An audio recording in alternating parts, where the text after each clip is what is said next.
I do want to introduce Jeff Casteel, the defensive coordinator for West Virginia, and we'll open up. You now have been here for a few days in South Florida. How is your team adjusting to getting ready for a bowl game? Well, I think they're obviously excited. We got a chance to practice for the first time yesterday, and so they're excited to get down. The weather's nice, obviously, and they get their sweat going. It's warm for them, but they did a nice job yesterday. All right, perfect. What we'll do is if you raise your hand, we've got a microphone that can roam the room and come over and just state where you're from and your question. So we'll now open it up to questions. Ed Owens, Dominion Post. How you I doing, know Coach? you, Ed. I guess if we could start talking about the safeties. Losing Terrence, last time we talked, we didn't know that Terrence was going to be out. How that's going to affect your guys' game plan going in and with Wes, and I guess what you're doing safety-wise. Well, we're still going to work Wes and Shaquille, Shaq Petaway, and go with those guys, and we'll still work those two kids the next 2 or 3 practices, and they're both going to play. So, that's what happens when you get an injury. A kid has to step up, and the next guy goes. And I know that they're excited to play, and we've been through those situations before, so those guys will be ready to go. Do you lean more on guys like Ian and Darwin, who have kind of been there and been in the lineup all year, to help bring these guys along this week? Yeah, I think that the key is letting the kids get in and get settled in. It's for some of these kids, obviously this is a big game for them, and once they get in and settle in, they're going to find it's no different than any of the other games that they've played. But our kids our leaders will settle those guys down, and they'll be ready to play. Thanks. Also want to make sure that everyone knows that in the room just in front of me behind you is where the players are going to be. We'll open up that room in about 10 minutes. Those players are Bruce Irvin, Julian Miller, Najee Good, Keith Tandy, and Ian Smith. Hi, Jeff, Tom D'Angelo from the Palm Beach Post. Could you talk about Sammy Watkins, what makes him so good, and what you guys need to do to try to slow him down? Well, he's really fast. He's really athletic. Great player. Probably the best kid we've seen, I think. I mean, he may be as good as there is in the country as a freshman.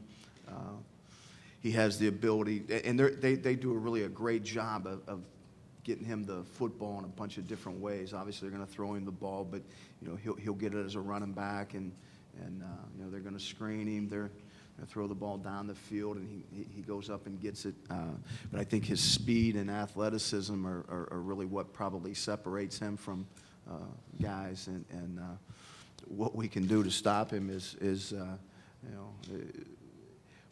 mean, we're going to have to know where he's at, but the problem with Clemson is they have about 3 or 4 other guys. You better know where they're at too. So, they're going to present some challenges, and they have a quarterback that I think really does a great job. Taj does a wonderful job of moving in the pocket and keeping things alive. He's really talented, and so we'll have our hands full trying to defend all those guys, and Sammy is probably at the forefront of our thoughts, but there's 3 or 4 other guys that have the ability to give us problems. Right in front of you, 3 rows back. Coach, Jeff Jenkins from Metro News. When you first came to West Virginia, if I'm not mistaken, you didn't start with the 3-3 stack, right? And then you went to it the second year. Is that right?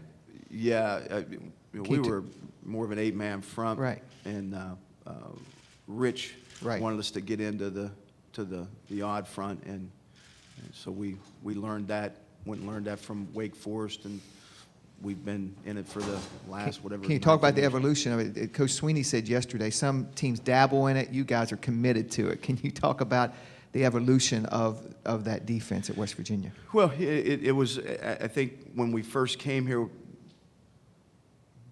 Rich, we thought that we'd be able to maybe get a niche in recruiting where we weren't having to go and recruit some of the 3 techniques. We thought it might be easier to get the tweener type kids linebacker, the 6'2", 185, 190, 200-pound kid, and let them grow into 230, 35-pound kids that could run. And so we tried to get a niche that way defensively, along with Rich bringing in the spread and trying to get a niche offensively that way. And it's kind of grown from that. And we can morph into a lot of different things, I think, out of it. And so it's been good to us. We've over the last 8, 9, 10 years, we've been fairly consistent, and so it's been good for us. Down here in the front row, all the way to the right. Kevin Kinder, Blue and Gold News. Jeff, can you discuss Shaq Rawls' progress from the start of the year to where he is right now, and what kind of role you see for him in the game?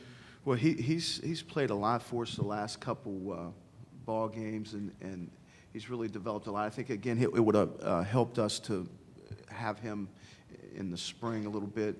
He was raw, but he's a big kid, played well for us in the South Florida game, and we'll need him to give us reps Wednesday night.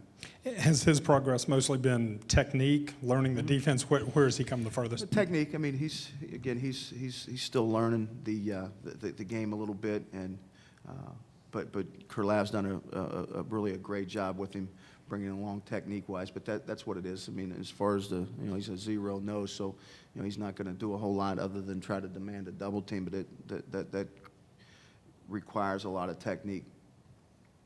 Right in the middle of the section. Drew Rubenstein, Dominion Post.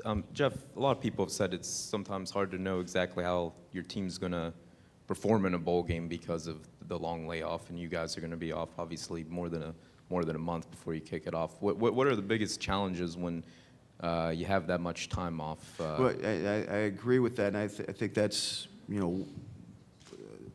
it's tough. I think you worry about your tackling, obviously, and the timing. A lot of times, you sometimes you come back and are a little bit better than what it was when you left off a month ago. But it's a layoff for the kids. But I also think that they need some time to heal up, and it's a fine line of trying to keep them interested and not overdo it, especially early when you're doing a game plan and those type of things. So, but I think our kids have been focused and have done a good job. Our practices have been good, and there's been good effort in them. The focus has been good. So hopefully that'll translate into playing well Wednesday night. But again, when you're off a month and a half between games, who knows what's going to happen? Have you learned from past bowl experiences certain schedules or certain things that work better than other things? You know what? I think if anybody had a perfect way of doing it, everybody would have copied it. And this is a copycat profession. Everybody be doing the same thing. Nobody would lose a bowl game. But I think it depends upon the kids, and I don't know that there's any perfect way of doing it, but you have to have, number one, you have to have really good football players, you have to have really focused football players, and you have to have some strong leadership from your football team, and I think those will matter more. Those things matter more probably than what a schedule does. Over here on the left on the aisle.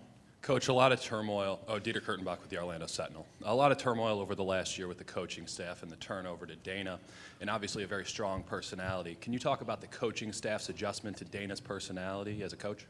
Well, I think that from a defensive perspective, we're doing what we've done at West Virginia for 8, 9 years. So I don't think any of that's really changed a great deal. And in terms of offensively, the up tempo and those things, I think we were accustomed to that. We had done that when Rich was here, and we did it with Coach Stu. Also changed the tempo a little bit. So I don't think any of those things have really have been that big of an issue. Second row, a little bit to your right. Jen Menendez, Pittsburgh Post-Gazette. Hi, Jeff. Jen. When Taj Boyd, I know you're obviously familiar with him from watching and when he was originally recruited to West Virginia. I mean, what makes him such a special player? What makes him so dynamic out there? Well, he obviously has a strong arm, and I think he really does a great job in the pocket, avoiding things and keeping plays alive. He's athletic. He's a big kid that can run, and they will use him and design runs as they in short yardage or get down to the in the red zone. And so he's a kid that can do everything, throw the football and also make plays with his feet. Really a strong arm. He's got great confidence, I think, and he's really played extremely well down the stretch, which and you can see the confidence level with him. And again, he's got a strong cast of guys to spread the ball out. So he's really a good football player, and he's going to continue to get better. And you can see him improve as the year has gone on. Larry, are we clear to open the player interview room? All right, we're going to go ahead and open that up. We'll keep Coach up here for some more questions, but if you want to go get some of those players, you can do that now. Once again, the players are Irvin, Miller, Good, Tandy, and Smith. So we'll give the room a moment or two to clear. No, we can keep the microphone up there. Oh, okay. Do you want to get your question real fast before? We'll do it right now? Okay, bring that microphone back there. We'll do it right now. Hi, Coach. Chip Fontanazza from Chip? Metro News. Today, Clemson receiver DeAndre Hopkins is scheduled to practice after his car accident. How much does that change your game plan if he goes or doesn't go?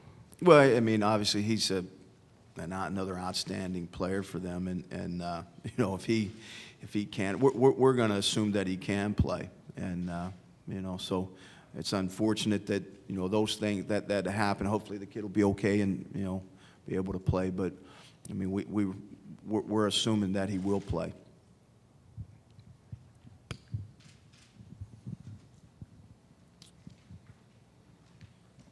Look around the room a few more moments for any more questions for Coach. Jeff. Hey, sorry, one more. Hey, Coach.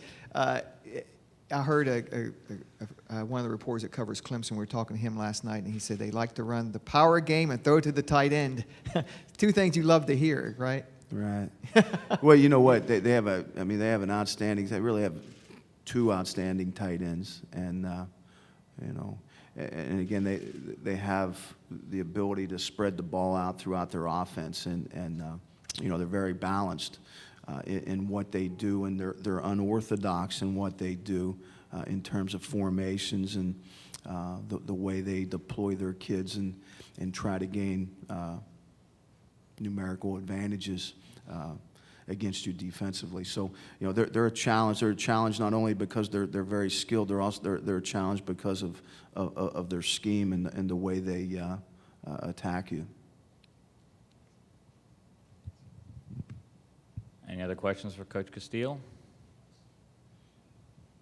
All right, Coach, you're free to go. Good luck in the Discover Orange Bowl.